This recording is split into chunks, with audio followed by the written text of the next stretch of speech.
Um, I think our missions very much align over the years, and we've gotten a lot of good things done. Um, so once again, thank you all for having me here. So I've been with the police department for 15 years. I've done a lot of things throughout the department, but I've been fortunate enough to work in an undercover capacity for a long time as a detective and then as a sergeant. Um, I ran the wiretap unit for a while. And then when Chief Drake took over in 2019, I believe it was, maybe 2020, um, one of the first administrative things that he did was to create an overdose response unit. I specifically had been advocating for one for several years. I was the first investigator in the state of Tennessee to prosecute a second degree murder overdose case. So I knew what was needed.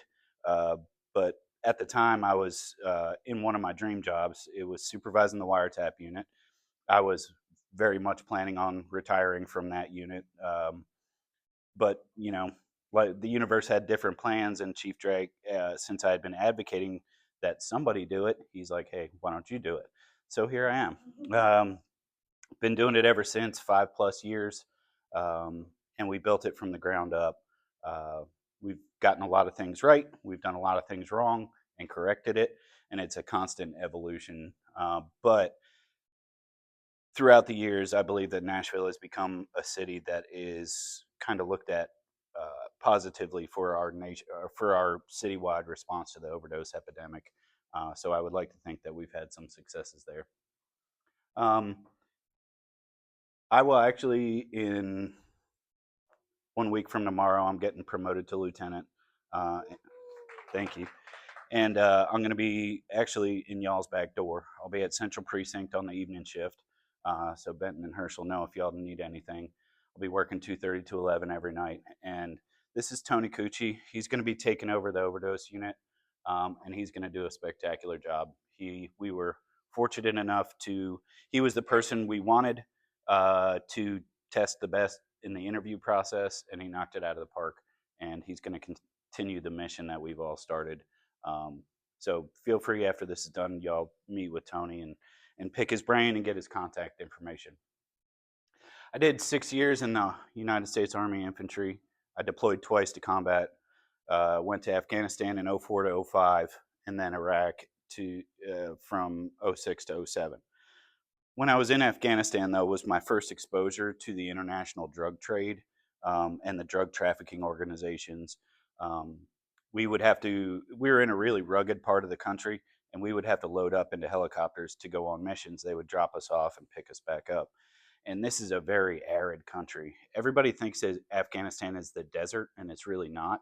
It's just so dry that all the dirt turns into this dust, very fine dust, and that's what it actually is. And so hardly anything grows there unless you're right by a river or something. But it was nothing for us to fly over hundreds of thousands of acres of poppy fields. And they look very similar to that. Bright red flowers in the middle of a region where no plants are growing at all. And the drug lords had enough money out there to irrigate these fields. And the poppy flower is the first stage in producing heroin. Um, it was nothing for us to run a vehicle checkpoint on a regular basis, and we would come across farmers who would have basketball sized chunks of black tar heroin wrapped in clear plastic. And we would talk to these farmers. They were kind of, tools in the international drug trade, but they were just trying to make a buck and feed their families. It really was the drug lords over there that were making money hand over fist. We would talk to these farmers, and they would tell us they would get the US equivalent of about $20 for this basketball sized chunk of black tar heroin. Where if you translate that to the streets of the United States, that'd be worth anywhere from 15 to $20 million. So I think that's a good illustration on what these drug trafficking organizations are all about. It's all about making a dollar off of the back of Americans suffering from addiction, essentially. When I came back from Afghanistan, we were in a really tough part of Afghanistan where the U.S. had no presence since the beginning of the war. and we got in a lot of firefights, explosions, IEDs, vehicle rollovers, and unfortunately, we lost 4 of my fellow soldiers when we were over there, and we also had a bunch of soldiers come home from Afghanistan with really significant injuries from vehicle rollovers, IED explosions.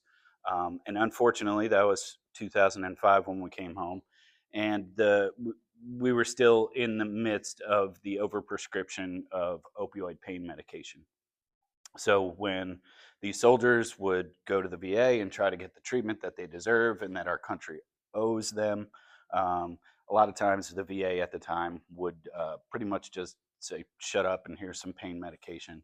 And we've all heard this story 1,000 times over when it comes to people suffering from addiction, how they got there. And a lot of it revolves around the overprescription of pain meds. Um, we in Afghanistan we were in an element, a company-sized element, which was about 120 people. Um, Out of those 120 people, I told you we lost 4 to direct combat action over there, but we've lost another 13 of the 120 since we've come home, due directly and indirectly from opioid-related deaths. Some were overdoses, some were under the influence of overdoses and crashed their vehicles. So that's more than 10% of the guys that I served with over there, and that's just an unacceptable rate. So that's kind of where I get the passion for doing what I'm doing, and that actually is me a million years ago and about 30 pounds ago, feeding a cow. That's actually in Iraq. Um, but those 13 fellow soldiers that died, these were not, and I hate this word, they weren't junkies. Um, they were exceptional American heroes who trusted their doctor, and through no fault of their own, they became addicted. So brief history of opioid epidemics, and I'm going to value your time here and try not to go over. But uh, we're in the midst of our third opioid epidemic. The first came during and after the Civil War.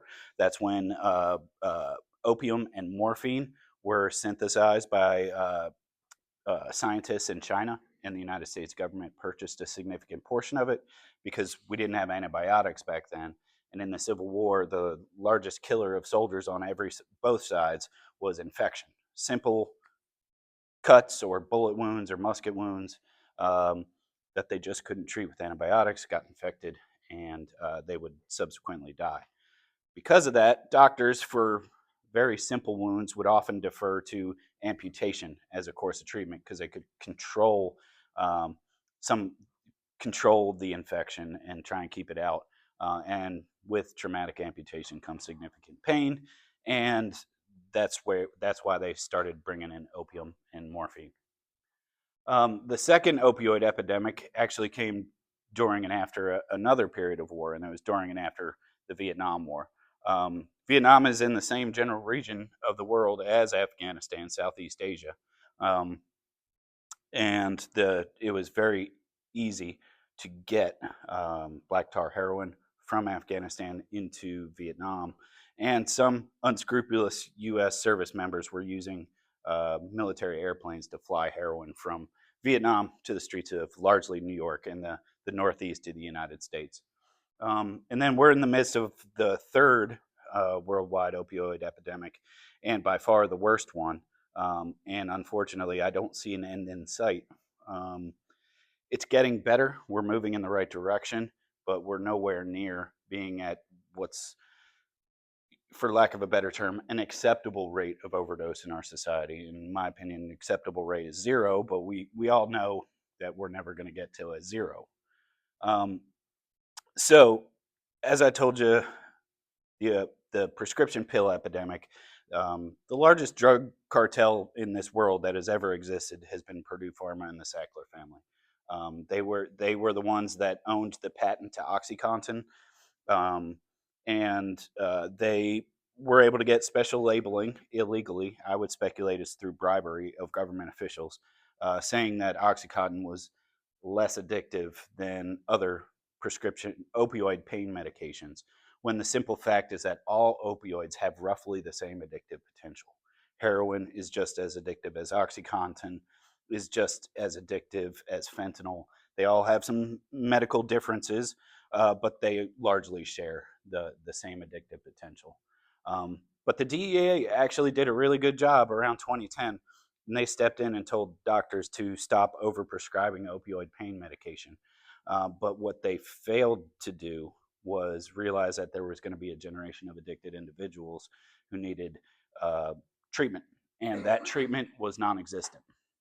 When I was a rookie police officer 15 years ago, North Nashville was my area. Um, we would never find heroin. I didn't find heroin at all. We would commonly find pills, being diverted or illegally sold on the streets, but never saw heroin.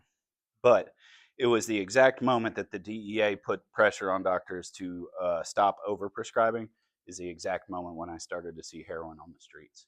Um, and to this day, it's almost impossible to buy opioid pain medications on the streets anymore. I've had a couple skin cancer surgeries over the last bunch of years, and the last one had a pretty hefty portion of skin on my face taken off, and I knew it was going to hurt. And I asked the doctor, "Hey doc, could I just get a couple days of pain medication?" And she pretty much just said, "Nope, I'll give you a handful of ibuprofen and a firm handshake." And that's a good thing because I was okay. I survived. It hurt, but I survived. So the good news is, in that direction, we're moving in the right way. One thing I did not do a good job of when I started the overdose unit with my team is realizing what a problem that polysubstance overdoses were, and that's when a person dies of multiple substances mixed together, like methamphetamine and fentanyl, or heroin and fentanyl, or cocaine and fentanyl. The common denominator there is obviously fentanyl. But I also didn't realize how many people actually die of stimulant overdoses like cocaine and methamphetamine. That's something I could have done better in the beginning. How many people here knew that Tennessee had the second highest rate of opioid death in the entire US? Yeah, all right. Well, that's a good percentage. Most of the places that I go and speak at, it's about 10% of people know. And that's not a good distinction to have. That was a study by the Tennessean in 2023. Baltimore's number one, if you're curious. So I won't bore you to death with statistics, but uh, fentanyl came on scene in Nashville in about 2015 in small quantities. Really didn't start getting terrible or awful, terribly bad until about 2018, when 346 people died of drug overdoses just in Nashville, Music City, USA. So we went from 346 in 2018 to 468 in 2019. That's a significant uptick, but unfortunately, that's very far away from the actual peak of this epidemic. Um, Pay attention to the number of heroin-related overdoses. We're at about 100. It went from 102 to 104, but it'll show you a good trend. So we went from 468 in 2019 to 621 people in 2020. This is the first year where I'm the sergeant of the overdose unit. I'm supposed to be coming up with a departmental approach to combating the overdose epidemic, and I'm expecting a pink slip on my door any day. It's not getting better. It's getting worse. And it's getting worse by a significant number. The number of heroin dropped by more than 50%. 49 people died that year. So what does that show me? As a law enforcement officer, that's showing me that the people who are trafficking these drugs, or drug trafficking organizations, are distinctly moving away from trafficking heroin, and they're moving all of their eggs into the fentanyl basket. The number of fentanyl deaths keep going up. The number of heroin-related deaths go down. Heroin has become almost impossible to find in Nashville. If somebody thinks they're doing heroin in the city or tells you they're doing heroin, 100% of the time, well, I'll back that down, 99% of the time, they are using fentanyl. So we went from 621 people in 2020, 725 people in sleepy little Music City, USA, dying of drug overdoses. That's unacceptable. And at this point, I knew I was going to get moved back to patrol. Whatever we were doing wasn't having the intended effect. More and more and more people were dying of drug overdoses in the city. And look at the number of heroin-related overdose deaths. We're down to 18. That's almost non-existent. 18 over the span of an entire calendar year. And just when I thought things couldn't get any worse, we went from 725 people in 2021 to 754 people in our city that are dying of drug overdose deaths. If you remember the number, 368 in 2018, we're almost double. We've doubled the amount of people in our city who have died of drug overdoses. And right at this year, actually, I believe it was a year before in 2021, drug overdose deaths became the largest killer of adult humans between 18 and 45, more than car crashes. Think about that. More people die of drug overdoses than car crashes in the United States, and that's unacceptable. And look at the number of heroin-related deaths. We're down single digits, 7 people. Heroin has almost entirely disappeared. The drug trafficking organizations are putting all their eggs into the fentanyl basket with a little smattering of cocaine and methamphetamine because they still make a significant amount of money off of that. So we went from 754, by the way, was the peak of overdose deaths in our city, thankfully. And I'm hoping we don't trend back up in that direction. I'm not saying it's outside of possibilities, but hopefully we're moving in the right direction. One thing I've learned in working with the overdose unit is that 754 is not an accurate descriptor of the number of people that are traumatized by drug overdose deaths. There are studies by the Bureau of Justice that show that for every overdose death in the United States, there's anywhere between 10 and 15 people that have a significant psychological trauma because of that death. So the real toll is 754 times 15. So we went from 754 to 733 in 2023. That is the first reduction that we saw since I started up the overdose unit. It's statistically insignificant. It's way less than 1% reduction, but a dub is a dub, and I'm going to take that dub. It's the first time that we saw a reduction. So we did a lot of introspection at the overdose unit. What were we doing more this year than what we were doing years past? And that's really the year that I doubled down on overdose outreach, prevention, and harm reduction. We'll talk about some of that stuff a little bit later.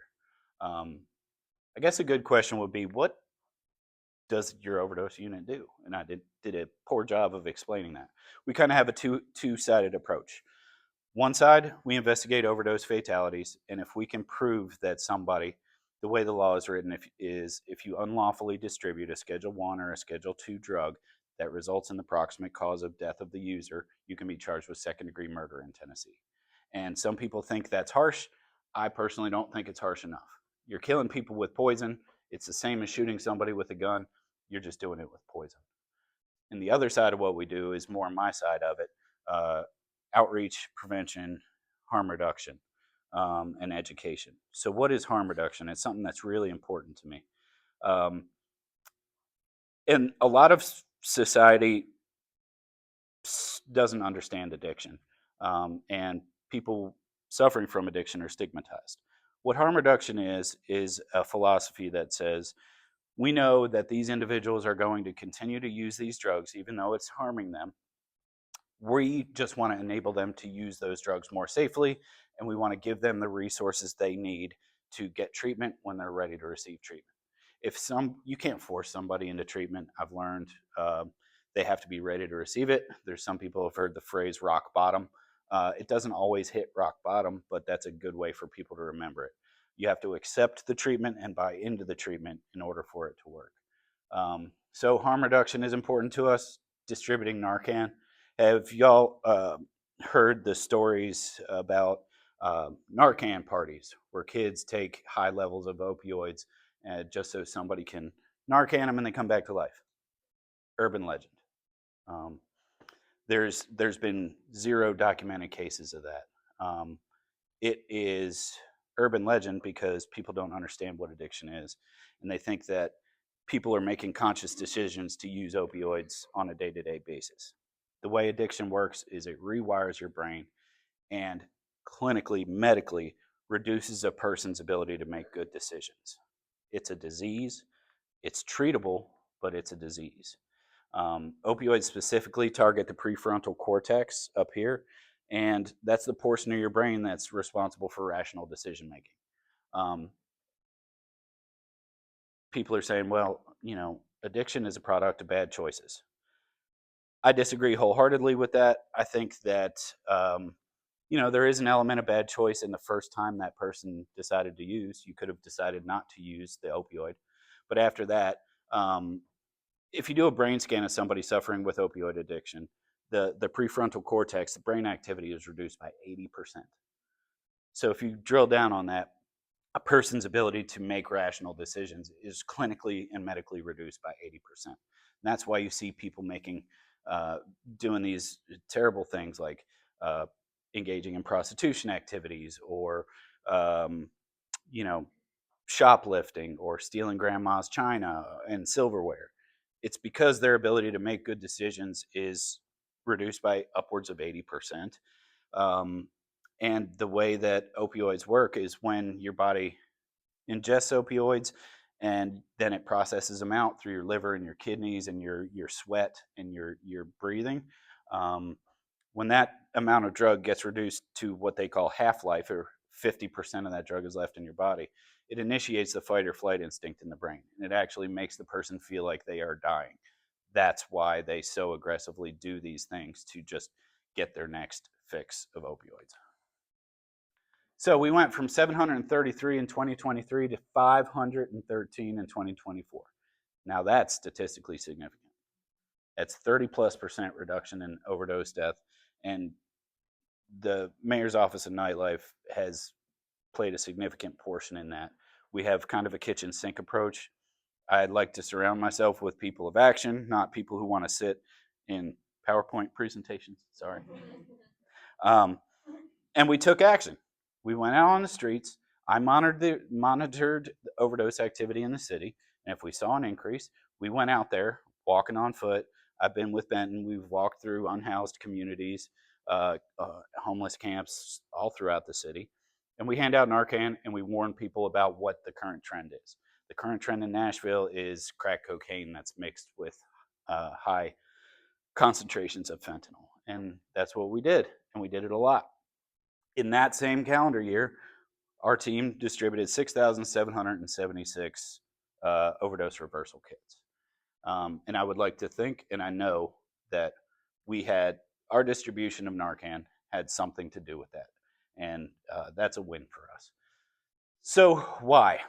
Number one, we flooded the streets with Narcan. Um, People think that Narcan is a magical drug, and it is. I've saved 2 people's lives with it. Both were when I was off duty. Both were in parking lots of grocery stores, different grocery stores. I don't know. At the end of this class, very briefly, I'm going to teach y'all about the signs and symptoms of overdose. And if you want it, I also have Narcan overdose reversal kits for y'all to take with you. Um, and then there's other complicated things. Let me talk to you about who is distributing these drugs on our streets. Um, so my team also investigates large-scale drug trafficking. Um, and inevitably, if you go up the chain of distribution, about 5 steps seems to be the average, uh, that person 5 steps up the chain of distribution is physically located in Mexico. The Mexican drug cartels distribute a significant portion. We're talking 95+% of the illicit narcotics in Nashville and across the United States as a whole. The cartels are exceptional business people. They knew that fentanyl was killing too many people. It was getting negative political attention. So they hired chemists and doctors to figure out what they could add to the fentanyl to, number one, make it more addictive, number two, make less people die from it. So they started a process of adulteration, which is mixing other substances in with the fentanyl. It started with xylazine. Xylazine is a veterinary sedative used for horses and cows, largely. When they have surgery, they sedate the large animal with the xylazine. The problem is that it's not approved for use in humans because it causes large open sores. So has anybody seen an unhoused person with large open sores on their face, arms? There's a good percentage chance that they use opioids, and those opioids were adulterated with xylazine. But the cartel saw the large open wounds. They saw that as a problem. So now they're moving away from mixing xylazine in with it, and now there's a substance called medetomidine that they're mixing in with it, which is also a veterinary sedative, but it does not cause large open sores on the human body. And essentially, it keeps the person asleep longer after they use the opioid, where they're going to use less of the opioid throughout the day. So that's the other reason. I've already talked about the drug trafficking organizations. The biggest cartel in Nashville is the Sinaloa cartel. They are alive and well. When I was a narcotics detective, I was purchasing directly from agents of the Sinaloa cartel. They're still very much alive in our city. The Chapitos, or the Sons of El Chapo, are becoming a large one. But the biggest up and comer in Nashville is the New Jalisco crime gang. They Where the Sinaloa cartel usually didn't use too many violent techniques here in the United States. They just traffic drugs. The New Jalisco crime gang uses violence as well as drug trafficking. Tepic Nayarit, Mexico is the hub of the Sinaloa cartel. We've worked cases where we've cooperated with the Mexican authorities. We've identified people who are the head of organizations, and they've extradited people successfully from Tepic Nayarit. And there's a lot of ways that they do it, but I don't have enough time to go into the distribution because I think Herschel's about to get mad at me for going over. Here's one thing I do want to touch on with y'all is prescription pills, prescription pain medication. So I told you before, it was nothing for us to find people with OxyContin in their pocket back in the day.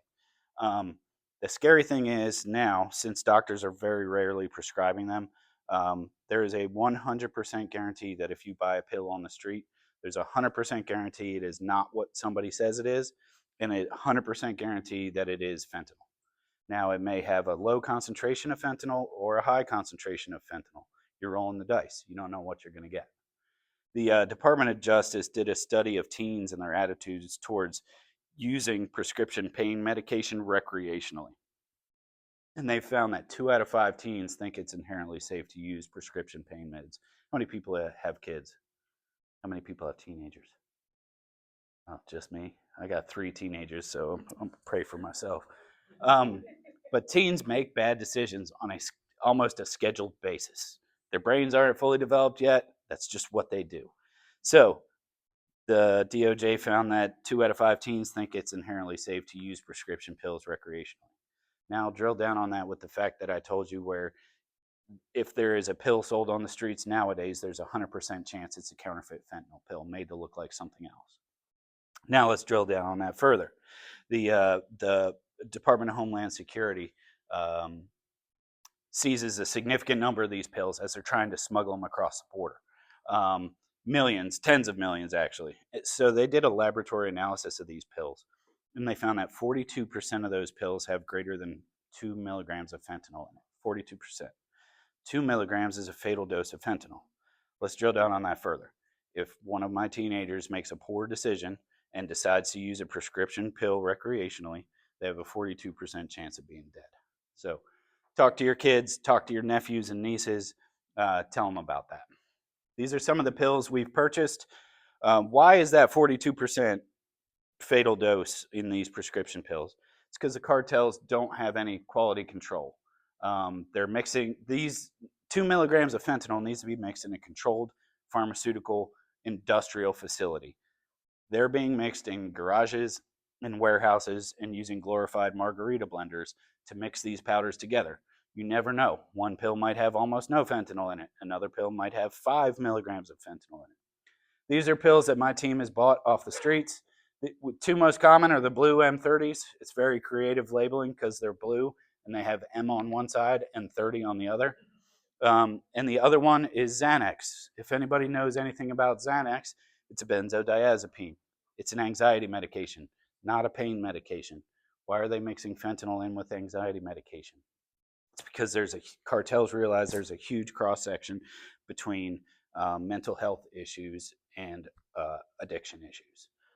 We commonly see in blood toxicology of deceased victims that they're being treated with mental health medications, and they're also self-medicating themselves with opioids.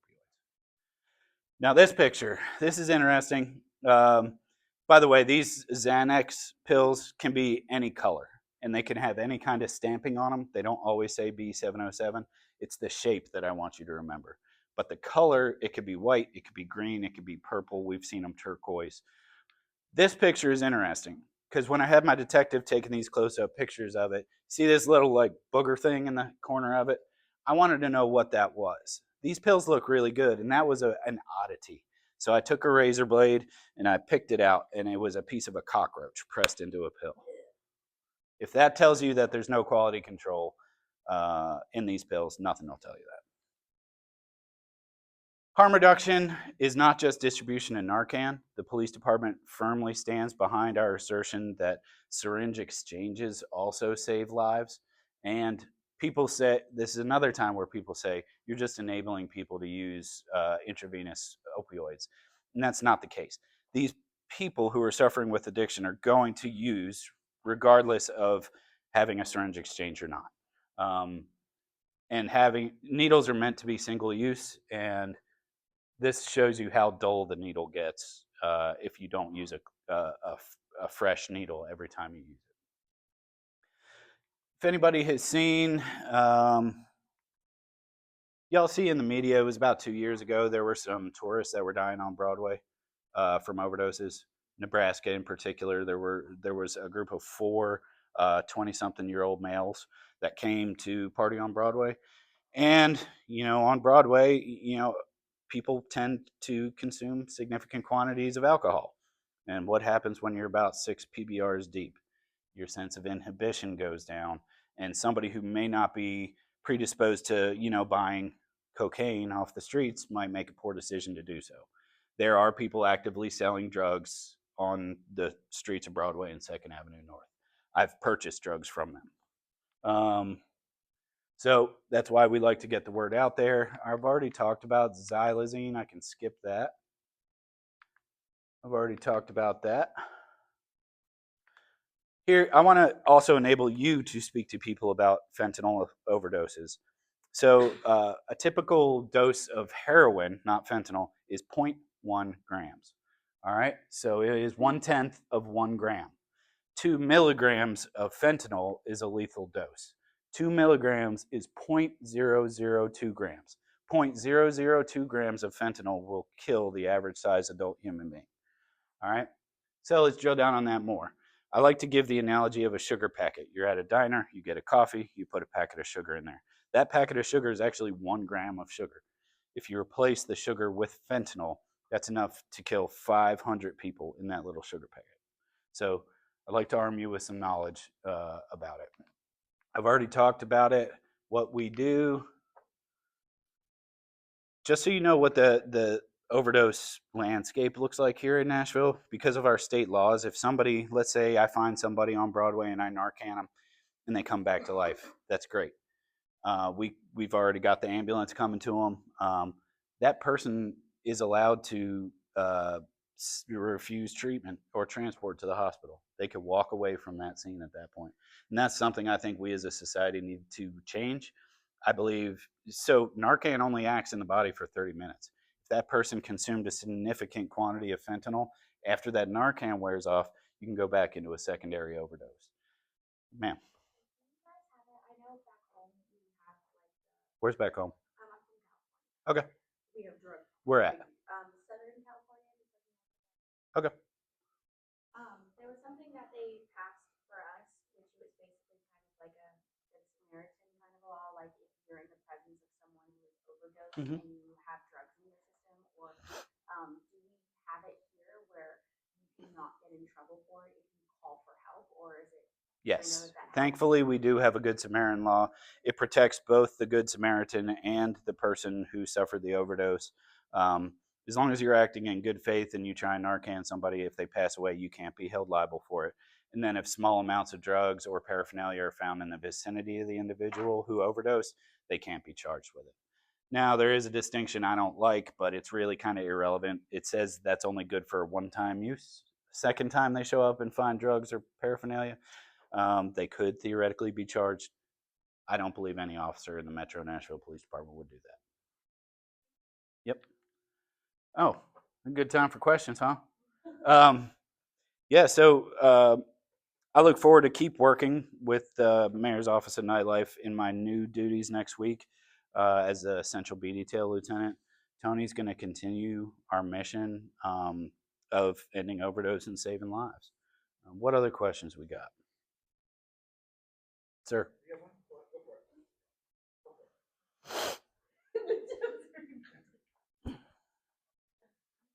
Somebody ask a question. I have some questions because we did talk about the preventative, like the safety. Yeah. What you guys do. What do you do? Because I around I've seen like the drug. I've been in medicine for 5 years and I've seen it. I've had overdose. I just see the presence of it. Mm-hmm. What do you do about? Because I know that they do methadone. I know that that's kind of like an alternative. But if people are on that for like a year or two, it doesn't like. What do you guys do with that? Like, because I know it's supposed to help. Yeah. It's like also giving you kind of a little bit of. Yes. So it's called MAT, medication assisted treatment. Medication assisted treatment is the most effective treatment for opioid use disorder. Is the name of it's under the umbrella of substance use disorder, but OUD is a very real thing, and MAT or medication assisted treatment is combined with counseling is the most effective treatment. Nashville does engage in methadone clinics. Unfortunately, the cartels that I talked to you about before have scouts there. They try and recruit people to become their tour guides. Usually females they try and recruit who give them a supply of people who are trying to recover from opioid use disorder. Um, I would say an up and comer medication assisted treatment is Suboxone, and we are trying to help Mental Health Co-op (MHC) as well as Belmont University have a mobile MAT program where if an officer rolls up on an overdose, Narcan, somebody saves their life, the mobile MAT unit will show up at that scene of the overdose and try, since that person can walk away, we can't transport them, and try, if it's medically appropriate, to prescribe them Suboxone. Suboxone or Subutex or buprenorphine is a drug that really helps with the withdrawal symptoms of opioids when you are trying to come down off of opioids. And there's actually a statistic that shows that if we can get out there in the field, meet people where we're at, and they get that first dose of Suboxone in their mouth out there, their chance of survival at the 1 year mark has increased 80%. That's incredible. So we're trying to increase that and reduce the stigma. Great questions. Sir.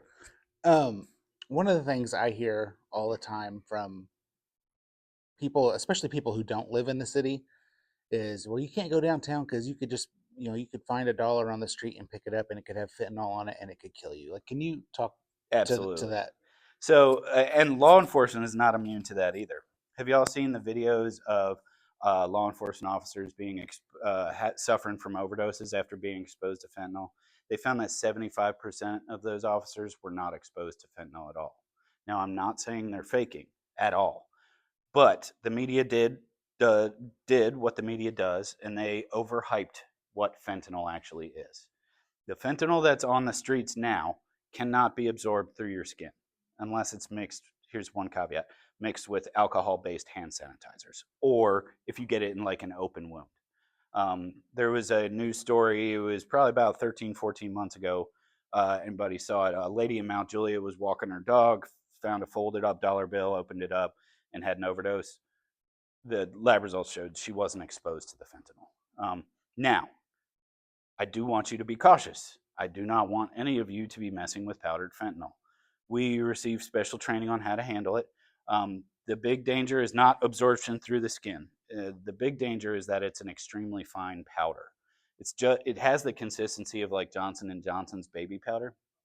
So think about that white plastic container of Johnson and Johnson's on your bathroom vanity. You're not shaking it up. You're not disturbing it. It's just sitting there. What happens when you turn the top? That's exactly the same thing that happens with fentanyl. It gets airborne. You inhale it through your nose and your mouth, and it also can get into your mucous membranes or wet parts of your body, your mouth, your nose, or eyes. And that's the danger of overdose. We had one of our techs actually suffer a legitimate overdose. We got a search warrant to search a suspect's phone, and this was an Android phone. Nowadays, the batteries are what they call intrinsic.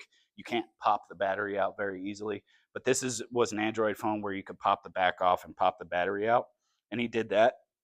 And there was a folded up piece of Alato taken under the battery that when he popped the battery off, that kind of poofed up a cloud. Luckily for him, there was somebody else there. He said, "Hey, man, I think I might have just been exposed. Can you keep an eye on me?" And then he started showing signs and symptoms. But because I had empowered them, where anywhere where an officer might be handling fentanyl, we have Narcan readily available. So that being said, there is some versions of fentanyl that is transdermal, but that's used in like the palliative care or end of life treatment, nursing home care, where they stick a patch on somebody. Good questions, sir. Saw the trend of the spike in overdose related deaths, and a lot of that had to do with the timing surrounding before 2020 through 2020 and shortly beyond, where we saw it come back down. And as people who work in hospitality and the surrounding bar industry, we also saw some of the biggest spikes in alcohol consumption as well. Yep. And I suppose my question is, do we think that there's a correlation when you said there was a spike in drug-related deaths? Assumedly, there's going to be a spike in drug usage overall, correct? And so, do we think that there's a correlation there with the cultural, emotional, almost sociological pressures of something like the pandemic we all went through that could have led to the initial 100%. struggle, right? Here's an interesting anecdote, and this pertains to the drug traffic, to the cartels. They saw what was happening when COVID came around. They doubled and tripled the illegal importation of methamphetamine and fentanyl during that time. The price of meth used to always be the same price as the price of cocaine, right? But in COVID era, we saw that price fall off the face of the earth. An ounce of meth used to be $1,200 an ounce. When COVID came around, the lowest we saw it drop to was $185 an ounce. That's an 85% reduction in price. So, name me any product, legal or illegal, where it's dropped 85%. Somebody got me on this. I would usually get crickets, but somebody in my last class in Bismarck, North Dakota, 2 weeks ago, was like, cryptocurrency. And I was like, all right, you got me. You got me. So yeah, COVID had a negative effect. If any of y'all had kids during COVID, negative effect. Having your kids have to go on Zoom and not interacting with their friends and family, negative effect. And I told you there's a very strong co-occurrence between mental health issues and substance abuse issues. And COVID definitely caused more people to use substances to an excess, alcohol included. Good question. Ma'am. To kind of go off of what you said the Suboxone or Mhm. am I saying that correctly? Yep, they're all the same drug. All that, those go hand in hand with counseling, which is like the number one way active use. Are you working directly with any kind of counseling programs in order to get people from the streets have resources like that? Yes. Free or affordable to like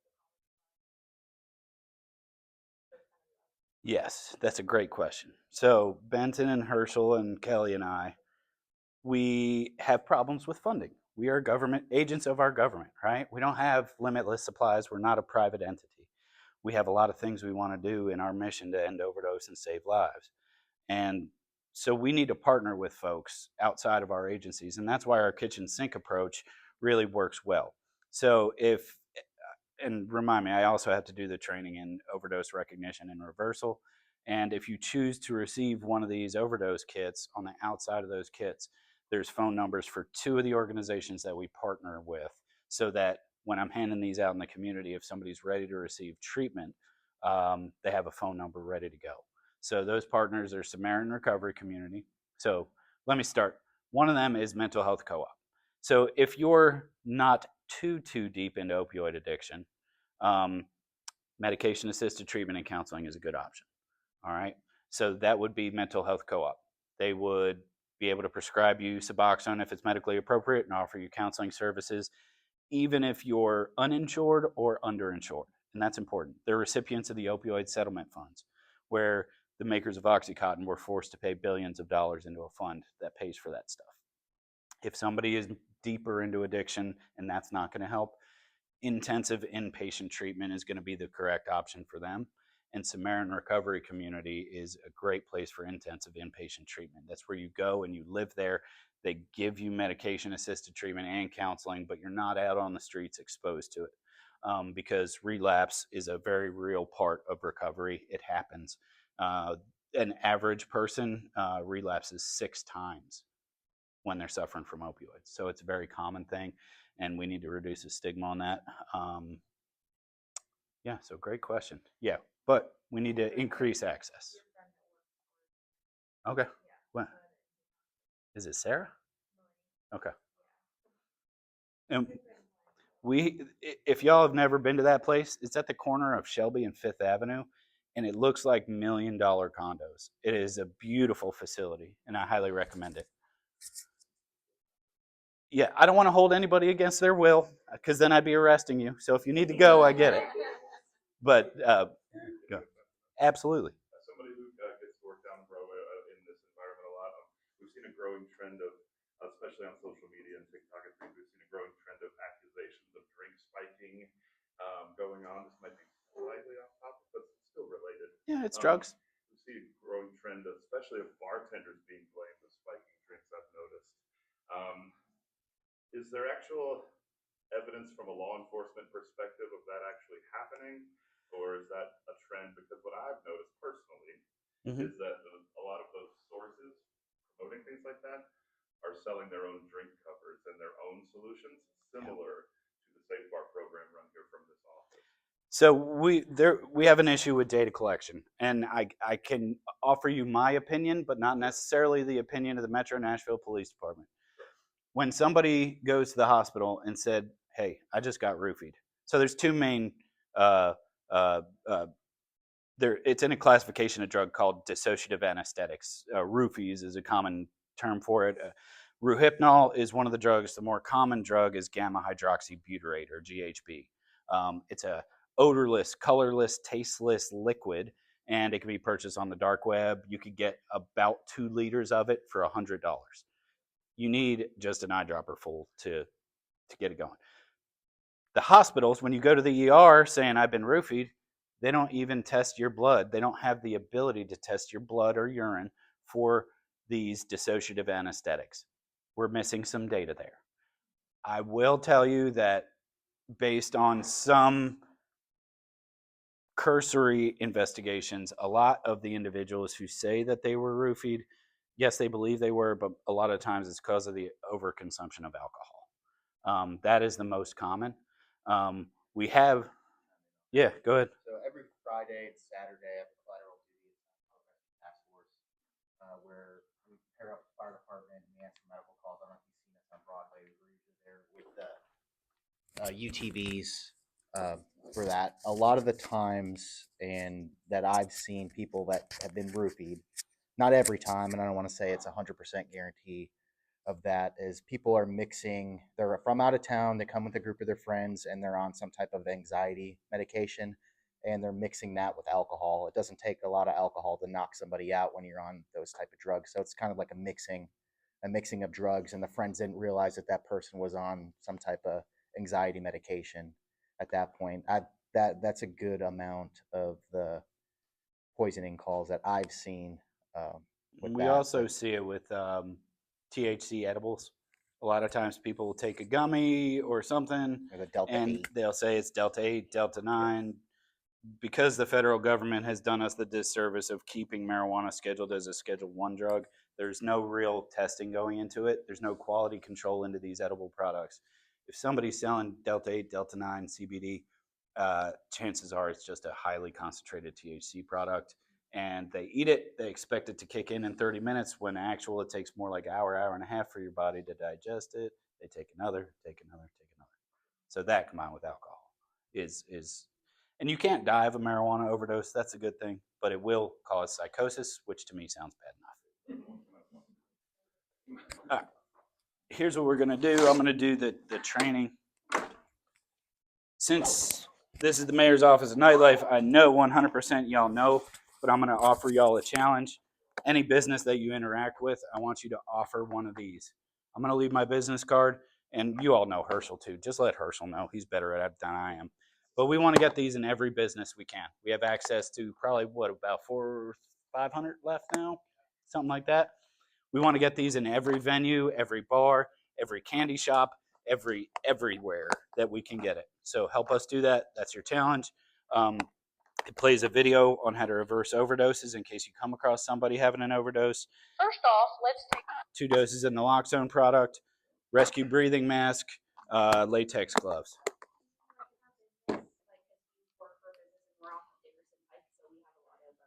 I'm right down the street from you. I'm on Trinity.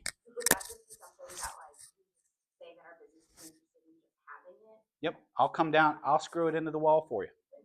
That's what I do. And Herschel too. Okay, I'm right on Trinity. So y'all get my business card, email me, and we'll make it happen. I can make it happen today. Someone was doing fentanyl next to my car like 2 days ago. Right. And they were just, I had someone walk into my car. It was in the middle of the day too. We just have people who pass out on the benches before they'll pass out in Well, for small businesses, the city has bought us a significant number of 1 boxes, so we'll provide them free of charge. Awesome. Signs and symptoms of an opioid overdose. A person's probably going to be unconscious. They may not be breathing at all, or it'll sound like the worst snoring you've ever heard of. Medically, it's called agonal breathing.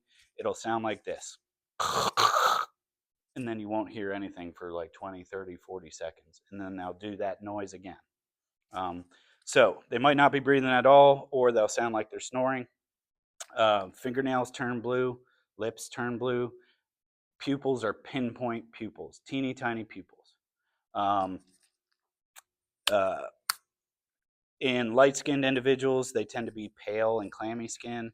And then in darker-skinned individuals, they kind of have an ashy color and also clammy skin as well. If that happens, you see any of those signs and symptoms, first thing you're going to do is call 911, get the ambulance going. Average ambulance response time outside of Broadway is 6 to 7 minutes. All right. And because I'm going to equip you with one of these overdose reversal kits, you're going to have 2 doses of Narcan. It's a nasal spray. All right. You're going to hold it just like this. You're going to stick this portion into somebody's nostril. And if you remember, point it out towards their nose or to their ear a little bit. And then what you're going to do is a one-time use, so don't go testing it, but you're going to press that plunger, and it's going to spray a liquid into their nose, the Narcan or naloxone product. You're going to sit and watch them for 2 to 3 minutes. If they wake up or they start breathing, you're good. Just wait on the ambulance. If they don't wake up or start breathing in that 2 to 3 minutes, you're going to get the second dose that's in there, stick it in the other side of the nostril, point it out to the ear if you remember, and press the button again. At that point, you're going to keep sitting and watching them. If you are so inclined and can do rescue breathing safely with some sort of barrier, I'm not doing mouth-to-mouth on anybody who I don't share DNA with or I'm not married to, okay? And I would encourage y'all to do the same. Communicable diseases are a real thing. But getting rescue breathing started saves as many lives as Narcan does. So if you can do both, your chances of getting that person to live is going to be good. What other questions we got? How often do you need 2 doses? I think a more appropriate question is, how many times have we had to Narcan somebody? 7, 8, 9.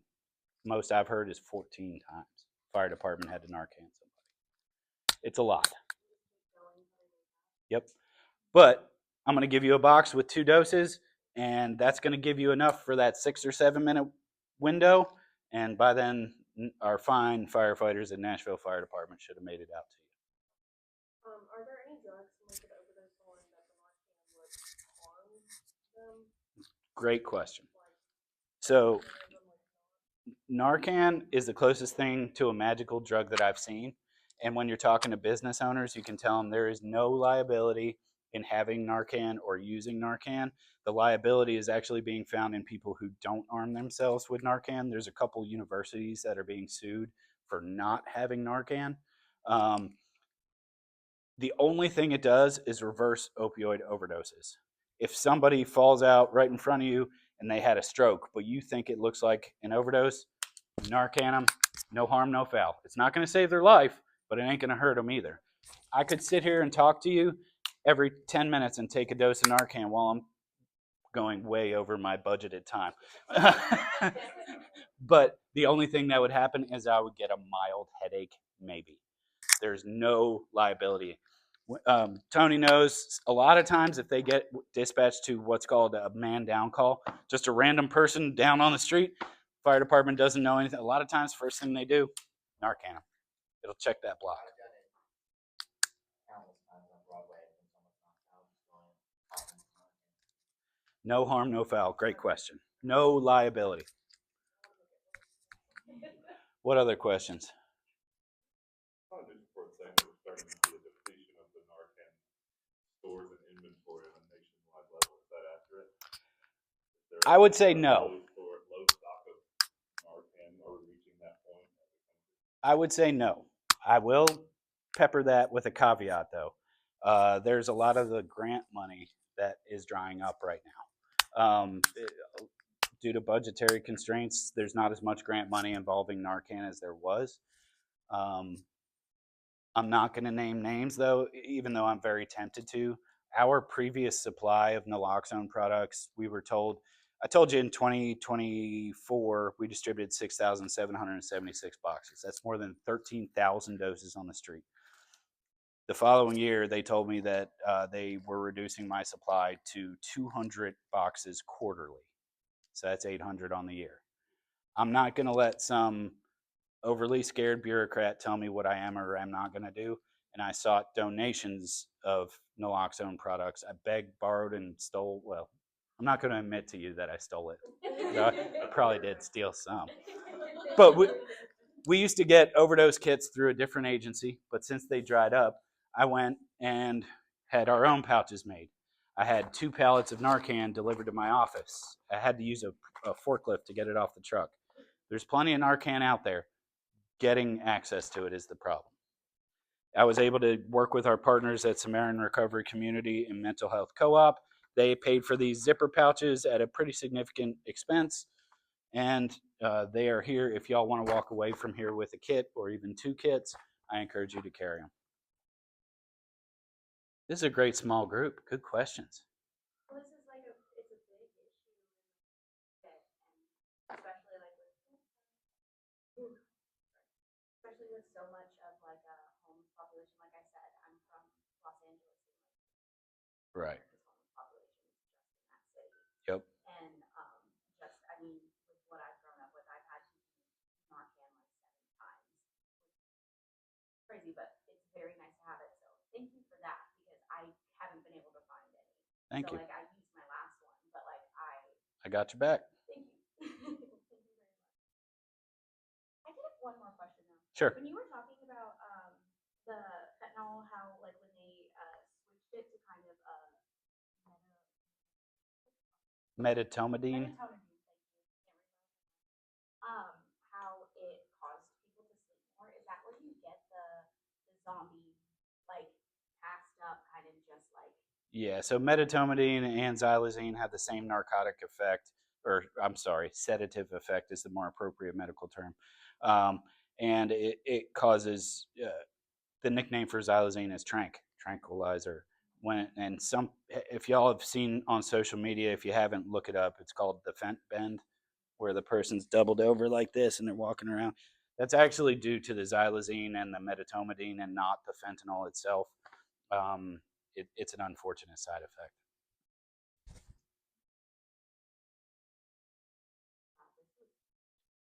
so informative? Now that I've used 700 times my allotted time, it's my apologies. But thank y'all for having me here. I appreciate your time. Thank you. And if y'all want an overdose kit, get an overdose kit, come on. There are safe bars over there too, as well. If you guys need any of that as well. So Oh, the testers. yes, I don't know if they're the test, but drink covers. Oh, and do you have testing strips too? Oh, the coasters. Yep. I've had those since like my first like networking event. It was like